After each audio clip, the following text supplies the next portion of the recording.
Hello ladies and gentlemen and welcome back. As you can see, the Season 4 map has been updated quite a bit. There's 3 main updates, but there's also a few little unknown secret updates around the map. So other than that, we're going to get straight into this grand tour of Season 4's World's Edge. So like, comment, subscribe, hit that notification bell, and we're going to get straight on with it. Starting it all off at Capital City. This is the main hot drop. Like, this is the before, as you can see, and keep note of the snow covered, well, the ice covered building tops, because look at this. The actual main building in the corner is still the same, and a lot of buildings around the edge are still the same as they were before, but the central area of Capital City has been demolished. This tall building has been knocked over, and you can actually slide down this. There's like a little ramp at the end that gives you a massive boost, and I'm pretty sure they've done this on purpose, but this is just such a really cool little thing, and it's so much fun to do. Working our way up to the main broken building, the insides are completely demolished. Outside you got the car and the rubble.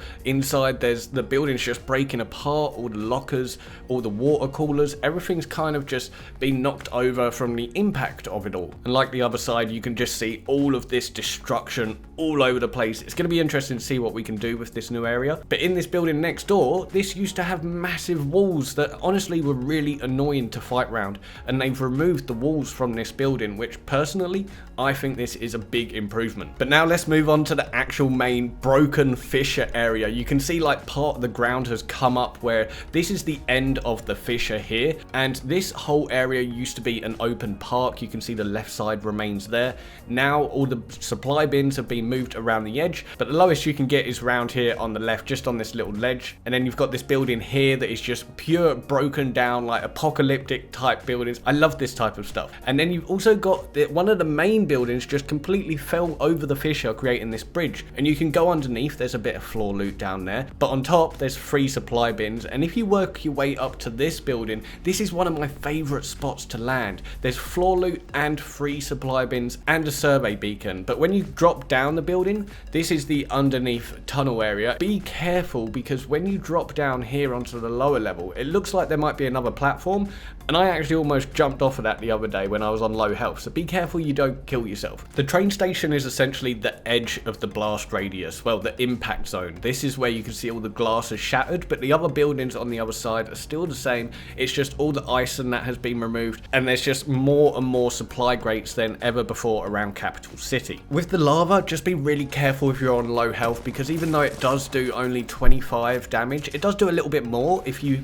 like fall lower. When you come up, it makes you such a sitting duck that you're just gonna get rinsed like so easily unless they're a really bad shot. Now that's pretty much all of Capital City, but over in the corner, the southeast corner, you've got these new supply crates and a big old truck there. That used to be like in the middle here, but they've moved it back into the corner. That was empty over there, so I'm kind of glad they did that. It gave some kind of defense. The circle does like going there every now and then. But moving on to the choke point that leads down into Fuel Depot, this is just one giant fissure on the right side. Be very careful with that, because there's no right side to get on, it's just the left. But now you don't have to worry about that giant tower in the middle and people camping up on top. This lower end, as you make your way down, it's, as you can see, it's no longer the fuel depot, it's the Planet Harvester. This place is huge, and in reality you can't actually use a lot of it, but it's still really nice to look at, a new playground to play in. So getting a real quick look at the old fuel depot before we transition in. This was quite a busy area considering it was a very normal looking area, all common buildings, and then they thought, you know what, let's make use of this, and they brought in this giant Planet Harvester from Hammond Robotics. And yeah, just be careful of that red laser beam. As I said, this place is gigantic.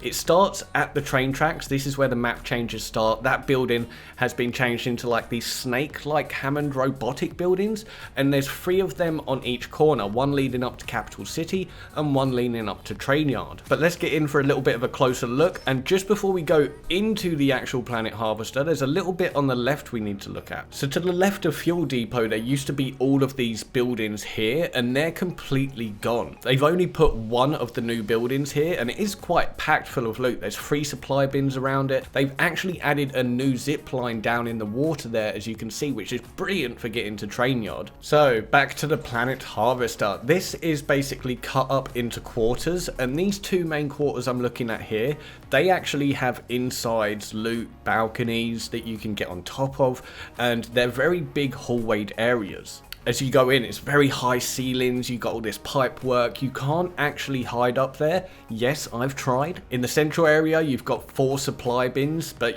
there's a glass window covering that red beam, so you can't accidentally kill yourself there. And as you work your way down, you've got the lower levels here, and there's 2 supply bins on either side. As you know me, I have been looking for hiding spots, trying to figure out ways to outplay people, but there is literally nothing. If you find something, please let me know. But as you can see, for now, it's just about being in the right place at the right time and at the right angle.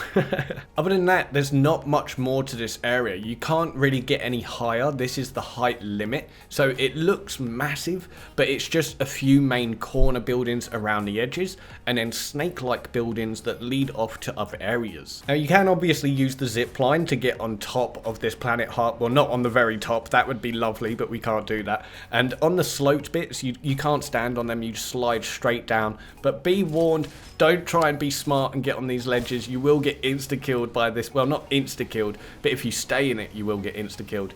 And then trying to get out is very tricky when you're knocked down. And you might just end up accidentally killing yourself anyway. Now, at the back of the map, they've added the survey camp. This is to fill this area up because it was so empty, and the circle did actually go here quite often. But be warned, this zip line is a one-way zip line. Once you're off of it, you can't get back up there. If you try and climb, there's like push barriers that push you off. So unless you're Octane or Pathfinder, you're not going to be able to use it again. But speaking of going back, we are looking at the survey camp. This is actually chocked full of loot. There's so much loot here. You find the armories here, the weapon racks.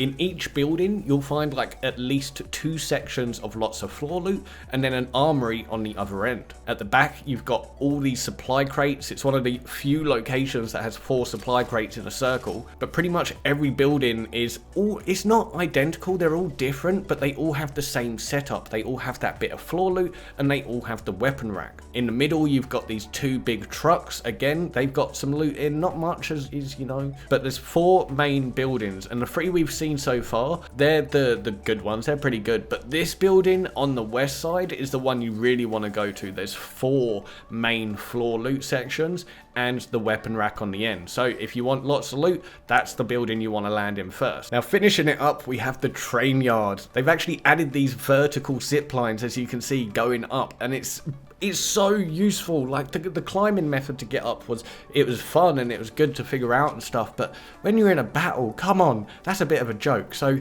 these zip lines are very much going to help stop people camping up here so much when they've only got like a sniper when they've landed. But it's only those 2 zip lines on that side. There's no zip lines on this side. And then another change they've made at the train yard is in the vault cave area. When you're going up, they've actually added another supply bin just next to the door, which personally, obviously, that's just more loot, great, more defense, great. But other than that, I hope you enjoyed the video, ladies and gentlemen. Like, comment, subscribe, hit that notification bell, and let me know anything that I may have missed myself. Any changes you've seen. Adios!